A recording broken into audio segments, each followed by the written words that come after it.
আসসালামু আলাইকুম। আজকের ওয়েদারটা খুবই সুন্দর এবং দুপুর থেকে অনেক বৃষ্টি নামতেছিল।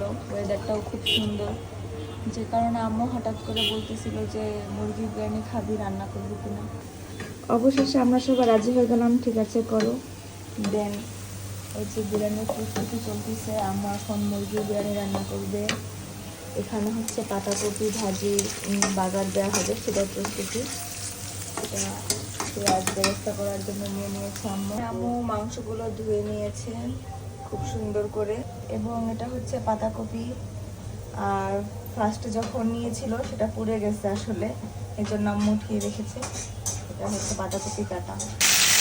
এবার পাতাকপিতে পেঁয়াজ রসুন যখন ব্রাউন কালার হয়ে আসবে তখন আম্মু কাঁচামরিচ দিয়ে দিল। আসলে কাঁচামরিচ আপনারা পরেও দিতে পারবেন যখন পাতাকপি দিবেন, কিন্তু আম্মু আগে দিয়েছে হয়তো বা স্বাদ বাড়ানোর জন্য, বেরেস্তার জন্য সেটা আম্মু নাড়া দিচ্ছে, নয়তো পুড়ে যাবে। দেখেন পেঁয়াজ রসুন সব হয়ে গেছে, এখন আম্মু ডিম দিয়ে দিল। পাতাকপি ভাজিতে ডিম দিলে কিন্তু অনেক ভালো একটা স্বাদ আছে, জানেন আপনি। আমার আম্মুর হাতের রান্না খুবই ভালো, আমরা অনেক প্রশংসা করি সবসময়, কিন্তু আমার আব্বু কখনো প্রশংসা করে না। যখন আর কি জিজ্ঞেস করি তখন বলে না, তো বলতে পারে না আসলে আমার আব্বু। যে আম্মু পাতাকপিটা দিয়ে দিচ্ছে, সাথে পেঁয়াজও দিয়ে দিচ্ছে।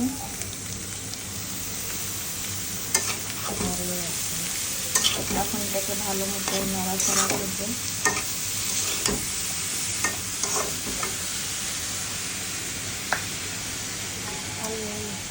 সাথে আলুও দিয়েছে আম্মু।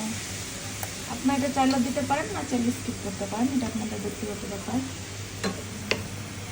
এটা বেরেস্তা হয়ে গেছে অলরেডি কি হয়ে গেছে, এখন আম্মু নামায় ফেলবো।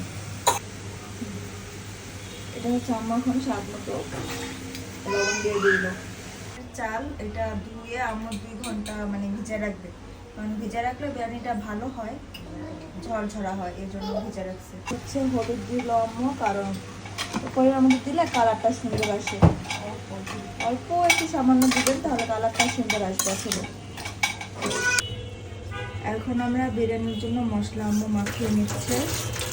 ফার্স্টে হচ্ছে আপনার টক দই নিয়ে নিয়েছে, এর মধ্যে এখন স্বাদ বাড়ানোর জন্য আম্মু গুঁড়ো দুধ দিয়ে দিচ্ছে, আর 5 প্যাকেট দিছে। এর মধ্যে হচ্ছে আপনার 1.5 কেজি, এতে 1.5 কেজি চালে আম্মু 2 কেজি মাংস দিছে।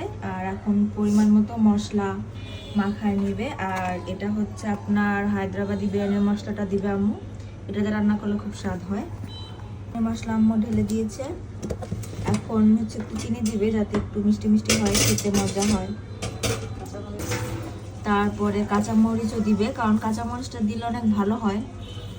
আপনি যদি ঝাল কম খেতে চান কম দিবেন, বেশি খেতে চাইলে বেশি দিবেন, এটা ব্যক্তিগত ব্যাপার আপনার পুরোটাই। এখন এটাকে ভালো মতো মিক্স করবে আম্মু। এখান থেকে আম্মু কিছু বেরেস্তা উঠে নিতেছে, কারণ যখন নামাবে বিরিয়ানি হওয়ার পরে সেটার উপরে পরিবেশন করবে, এর জন্য। আর এটার মধ্যে এখন আম্মু মশলা দিয়ে দিবা, রাইট?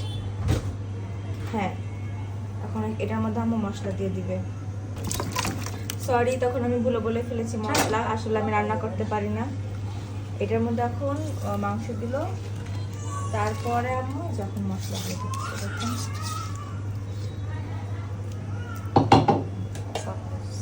এখন এখানে কাঁচামরিচ দিবে। এবার হচ্ছে মাংসটাকে ভালো মতো কষিয়ে নিবে আম্মু।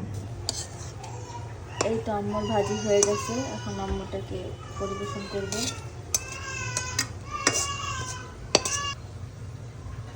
দেখুন কত সুন্দর কালার এসেছে ভাজি। অন্যদিকে আম্মু বিরিয়ানির মাংস কষানো হচ্ছে, এটার কালারও খুব সুন্দর এসেছে। অপরদিকে আমার বোন এখানে দিয়ানারও মাটি দেখতেছে টিভি। কতক্ষণ পর পর এটাকে চেঞ্জ করে দিতে হয়, আদারওয়াইজ কান্না করে, এই করে। এটাও তার পছন্দ হয় না, এটাকেও চেঞ্জ করে দিতে হবে। রান্না করে শেষ হয়ে গেছে। আসলে অনেক সুন্দর ঘ্রাণ এসেছে, কালারটা অনেক সুন্দর।